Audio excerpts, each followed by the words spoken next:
엘리야가 승천을 하고 엘리사에게 성령의 능력이 임했습니다.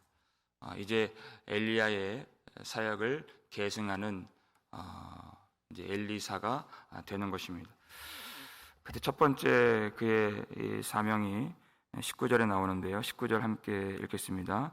그 성읍 사람들이 엘리사에게 말하되 우리 주인께서 보시는 바와 같이 이 성읍의 위치는 좋으나 물이 나쁨으로 토산이 익지 못하고 떨어지나이다.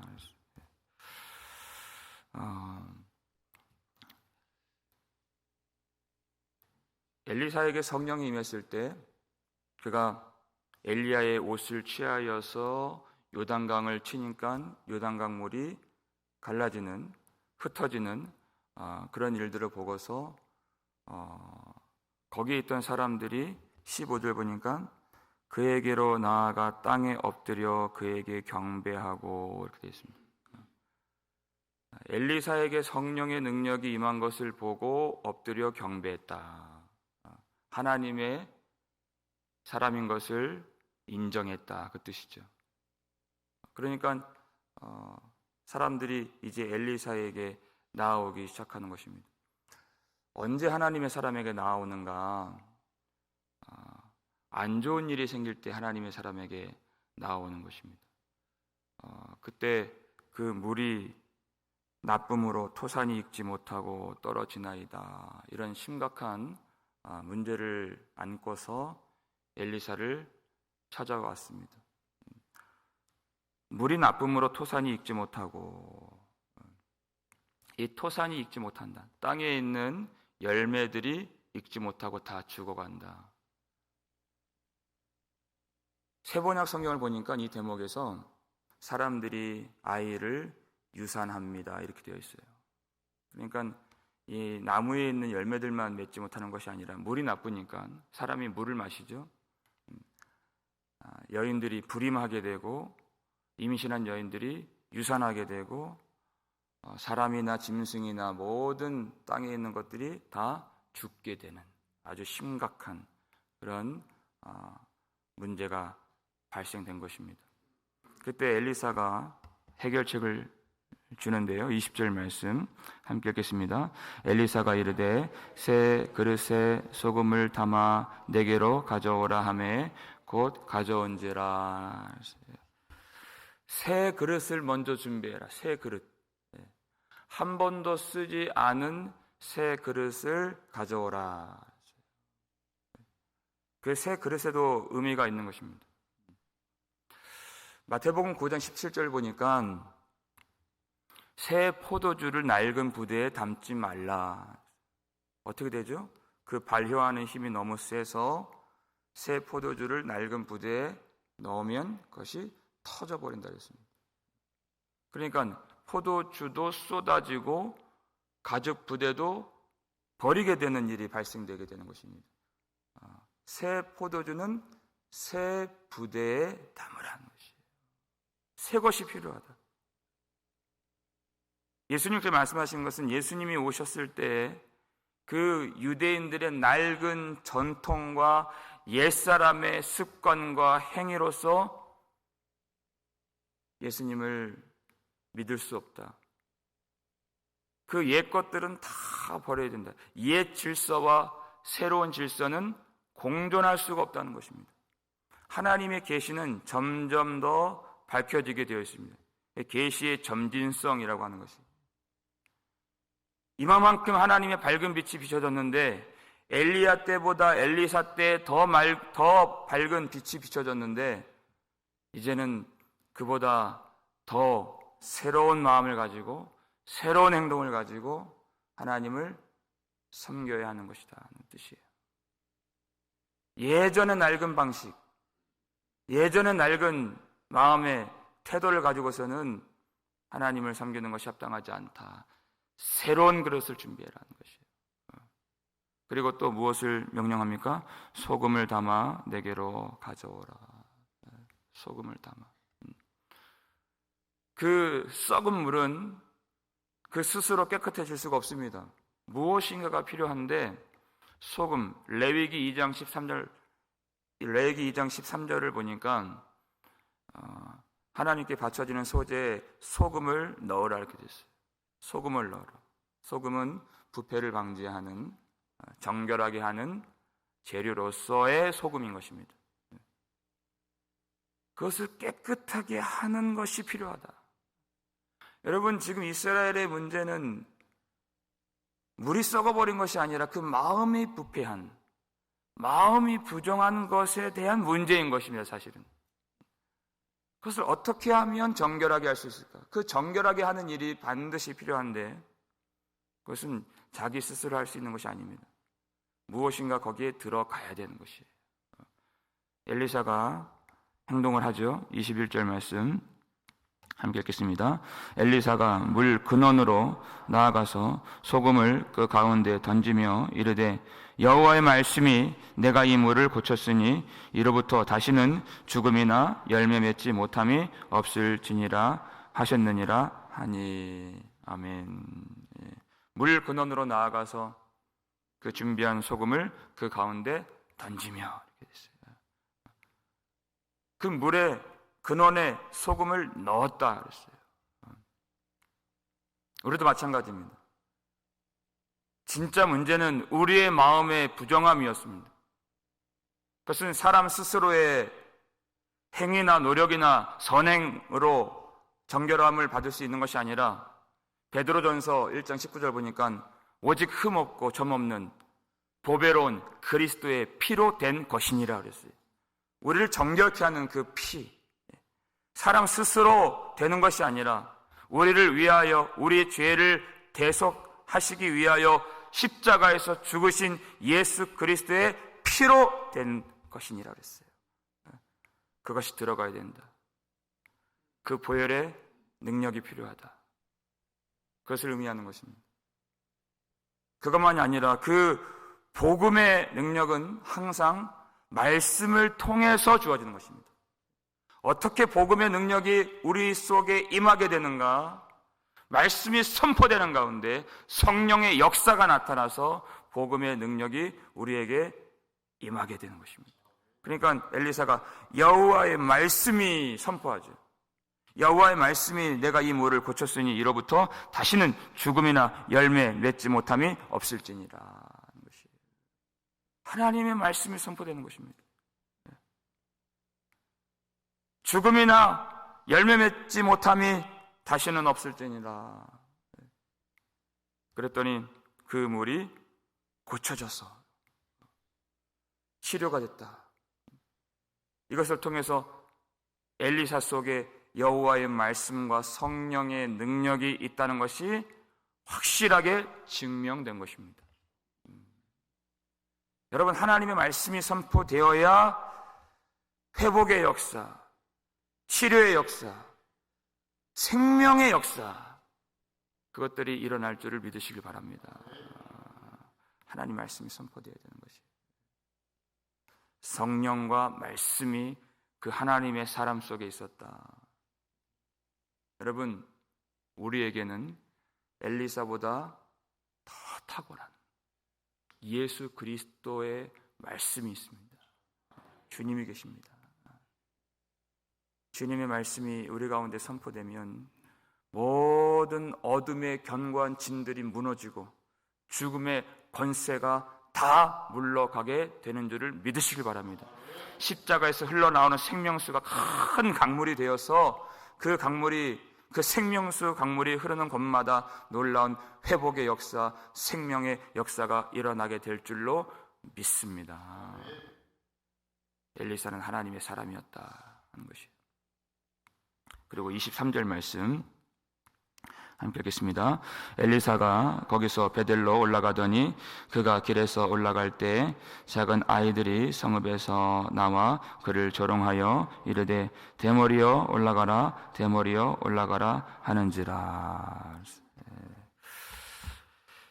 엘리사가 어디를 갔습니까? 베델로 올라가더니, 베델로. 거기서 작은 아이들이 이렇게 되는데, 여기서 아이들이라고 하는 이 히브리어 단어가 나르는 어디까지를 포함하느냐? 아이들부터 30살 정도 되는 그런 청년까지를 나르라고 합니다. 여기서 우리가 이 문맥이나 상황들을 봤을 때 충분히 지각할 수 있고 분별할 수 있는 청년 정도로 우리가 보는 것이 맞습니다. 근데 문제는 이 베델이라고 하는 것이 어떤 것이냐라는 것이죠. 베델. 우리가 이 열왕기상부터 쭉 봐서 알 수 있지만 베델은 여로보암이 금송아지를 만들어서 섬겼던 하나님을 대놓고 조롱했던 그런 우상 숭배의 근거지 같은 곳이 베델입니다. 그들은 하나님을 조롱하고 있는 것입니다. 여러분, 하나님을 조롱할 때 그들이 어떻게 합니까? 하나님의 사람을 조롱하는 것이에요. 왜 교회를 핍박하고 교회를 멸시하고 조롱합니까? 그들에게는 하나님이 없기 때문에 보이는 교회를 박해하고 멸시하고 조롱하는 것입니다. 그 마음의 중심은 하나님을 대적하고 하나님의 나라를 회방하는 데에 있는 것입니다. 그래서 하나님의 사람, 하나님이 보내신 자, 하나님의 아들 예수 그리스도께서 그렇게 멸시를 당하시고 조롱을 당하셨던 것입니다. 보니까 한두 명이 아니에요. 수십 명의 아이들이 그렇게 조직적으로 대놓고 하나님을 조롱하는, 여러분, 이 일은 무엇과 비교될 수 있느냐? 갈멜산에서 엘리야가 바알의 선지자 450명과 대결했던 것과 아주 유사한 그런 사건입니다. 그냥 아이들 장난하는 그런 내용이 아니라는 것이에요. 거기서 갈멜산에서 그 하나님을 대적했던 바알의 선지자들 다 죽임을 당했죠. 바로 그것입니다. 근데 그 조롱의 내용이 어떤 내용입니까? 대머리에 올라가라, 대머리에 올라가라. 아니, 대머리라고 놀렸다고 그렇게 곰이 나와서 찢어 죽일까? 그 내용이 아니에요. 여러분, 엘리야는 어떤 사람이었습니까? 털이 많은 사람이에요. 그러니까 엘리사를 조롱하는 데 있어서 엘리사는 엘리야와 전혀 다른 사람이다라고 말하고 있는 것이, 그는 엘리야에게 계승받지 못한 사람이다라고 말하는 조롱이 대머리라는 뜻입니다. 그의 선지자 직분을 공격하는 것이에요. 사도 바울을 공격할 때 뭘 공격했죠? 사도의 직을 공격했어요. 그래서 사도 바울의 복음을 원천적으로 봉쇄하고자 했던 마귀의 아주 못된 그 술책이 거기에 있었던 것입니다. 사람들로 하여금 엘리사의 말을, 그 속에 있는 여호와의 말씀의 권능을 받지 못하게 하려고 하는 술책, 괴혈, 그것입니다. 그건 엘리야에게 계승받지 못한 사람이다, 아무 상관이 없는 사람이다 하는 조롱인 것이죠. 그냥 어떤 인신공격성, 그런 외모를 공격하는 그 정도의 차원의 내용이 아니라는 것입니다. 근데 여러분, 엘리사에게 성령의 권능을 주신 분이 누구십니까? 엘리야가 아닙니다. 하나님이 주신 것이에요. 여러분, 이 조롱은요, 하나님을 조롱하고 하나님을 대적하는 것입니다. 그래서 엘리사가 여호와의 이름으로 저주를 했던 것이에요. 그랬더니 암콤이 남아서 42명의 아이들을 찢었더라, 이렇게 됐어요. 여러분, 앞선 사건과 이 지금 사건을 한번 대조해서 보시길 바랍니다. 앞에는 그들이 문제가 있어서 하나님의 사람을 의지하여서 나왔을 때 여호와의 말씀이 선포되어서 생명의 역사가 나타나게 된 것이에요. 근데 하나님이 보내신 하나님의 사람을 영접하지 않고 대적하고 멸시하고 조롱했습니다. 그래서 여호와의 이름으로 저주가 선포되어서 그들이 찢김을 받게 된 것입니다. 무슨 이야기입니까? 이제 장차 하나님이 하나님의 사람을 보낼 것인데 엘리야보다 엘리사보다 더 탁월하신 우리 구주 예수 그리스도, 하나님이 보내시는, 보내심을 받은 자 예수 그리스도, 그를 영접하는 자, 하나님이 놀라운 영생의 은혜를 내려주시고, 그를 영접하지 아니하는 자는 심판을 받게 되는 그 복음이 여기에 들어가 있는 것입니다. 그 하나님의 사람에게는 생명의 권세도 있고, 하나님의 사람에게는 심판의 권세도 있는 그 하나님의 사람인 것입니다. 그래서 15절의 말씀, 왜 엘리사에게 나아가 땅에 엎드려 그에게 경배를 했을까 하는 것이에요. 그것이 이제 장차 우리와 같은 사람들이 하나님이 보내시는 자 예수 그리스도 앞에 꿇어 엎드려 경배하고 예배하고 주님을 의지하는 이 성령의 시대를 예표하기 위해서 이 말씀이 들어가 있는 것입니다. 사람에게 경배한 것이 아닙니다. 그를 보내신 하나님을 경배하는 것이에요. 하나님의 사람에게는 그와 같은 생명의 권세와 죽음의 권세가 있다. 예수님 십자가에서 달리셨을 때 거기 있는 사람들이 다 예수님을 멸시하고 희롱하고 조롱했습니다. 근데 예수님이 아버지여 저들을 사하여 주옵소서, 자기들이 하는 것을 알지 못함이니이다. 그 모습을 본 한쪽에 있는 강도가, 마태복음 보니까 처음부터 이 두 강도가 예수님을 욕하고 저주했죠. 근데 그 예수님의 모습을 보고서 그 한 사람은 마음을 돌이켰어요. 그리고 자기의 죄를 깨달았습니다. 자기의 죄를 깨닫는 동시에 예수님께는 죄가 없다는 사실을 깨닫고 고백을 했습니다. 그리고 예수님을 의지했습니다. 조롱했던 자에서 의지하는 자가 된 것입니다. 예수여, 당신의 나라에 임하실 때 나를 기억하소서. 구원해 달라고 하는 그 말도 못합니다. 나를 다만 기억하소서. 왜? 자격이 없기 때문에 그렇게 한 것이에요. 예수님은 그 마음을 보시고 내가 오늘 나와 함께 낙원에 있으리라. 그 낙원을 허락받게 된 것입니다. 여러분, 조롱했던 자에서 의지하는 자로 예수님은 그 은혜를 베풀어 주시는 분이십니다. 그것을 위해서 기도하셨죠. 아버지여 저들을 사하여 주옵소서. 그 예수님의 십자가에서 보여주신 그 사랑을 안다면 우리는 그 사랑을 의지하여서 돌이킬 수 있는 것입니다. 우리 스스로 치유되고 우리 스스로 돌아갈 수 있는 것이 아니에요. 예수 그리스도의 사랑이 우리를 돌아가도록 만들어 주는 것입니다. 우리가 하나님의 백성이 되고 하나님의 종이 된다는 것은 그와 같은 권세가 우리에게 있다는 것이에요.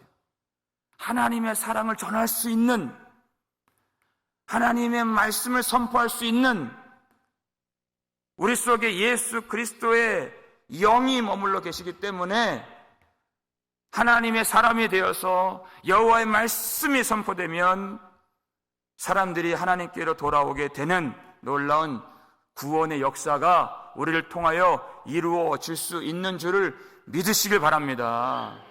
우리가 하나님의 사람이 된 것이에요. 하나님의 영이 우리 속에 있기 때문에. 그 마태복음 18장 18절 보니까 너희가 무엇이든지 땅에서 매면 하늘에서도 매일 것이요, 무엇이든지 땅에서 풀면 하늘에서도 풀리리라. 이렇게 됐어요. 우리가 하나님의 사람이 되었다는 것이 교회를 통하여, 성도를 통하여 우리가 여호와의 말씀, 예수의 복음을 선포하면 그 죽음의 권세에 뒤덮였던 사람들이, 그들의 인생이 쓴물에서 단물이 되고 죽음에서 생명으로 나아오게 되는 놀라운 구원의 역사가 이루어지게 될 줄로 믿습니다. 우리에게 주신 권세, 하나님의 자녀의 권세를 여러분 잊지 마시고, 잃어버리지 마시고, 우리에게 주신 성령의 그 능력을 날마다 의지하여서 우리에게 주신 그 사명의 길, 예수님이 걸으셨던 그 길로 나아가서 담대하게 여호와의 말씀, 십자가의 복음의 진리를 선포하여서 많은 사람들의 인생이 쓴물에서 단물되고 죽음에서 생명으로 나아오게 되는 회복케 하는 역사, 생명 얻는 역사, 구원의 역사가 많이 일어나게 되도록 그렇게 쓰임받는 저와 여러분의 삶이 되기를 주님의 이름으로 축원합니다.